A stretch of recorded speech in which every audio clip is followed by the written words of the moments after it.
Good afternoon. I want to provide you with an update on the police investigation on the attempted murder in North Belfast. This morning, many people will have awoken to the very distressing news about this brutal attack. My first thoughts are with the victim and his family, and our detectives and specialist officers are supporting them at this really difficult time in their lives. The man, who's aged in his 40s, was seriously injured in this knife attack. It's important to acknowledge straight away at the outset the bravery of those members of the public who ran towards danger to intervene and help the injured man.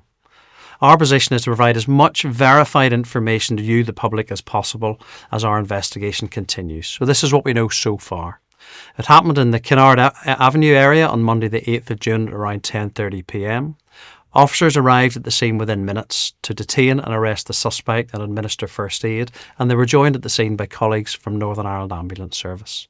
The victim was taken to hospital with significant injuries to his eyes and serious slash-wound injuries to his back and face. The suspect, a man in his 30s, who we now understand to be Sudanese, was arrested at the scene on suspicion of attempted murder. He's in custody, and at this time we are not seeking anyone else in connection with this investigation. What is believed to be a kitchen knife was recovered at the scene.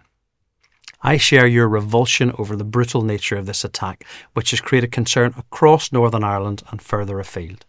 I also understand that there are questions regarding the nature of the attack. So throughout today, we've been liaising with senior counter-terrorism partners, and at this stage we have no information to suggest that this was terrorist related. However, I must stress we are still at the very early stages of our investigation. This brutal attack will understandably have sent shockwaves through the community, and I want to reassure all of our communities that your safety is our priority. So we're currently engaging with local representatives and residents to provide reassurance and support. So this evening you can expect to see an increased police presence across Northern Ireland and over the coming days to help support and reassure all of our communities and to keep them safe. We understand also there's considerable posting in social media and people will have really well create questions and concerns. But please do not share footage that might cause trauma and risk to the loved ones of those families involved and on our investigation. We're also aware of protest activity planned across Northern Ireland this evening and continue to monitor that and plan accordingly. I know that last night left people feeling a range of emotions from fear to anger.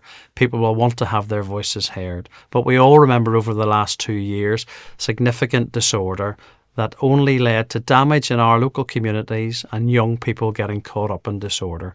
So I appeal for calm and the safety of all of our communities in response to this. We've got one person arrested who's currently going through the criminal justice process.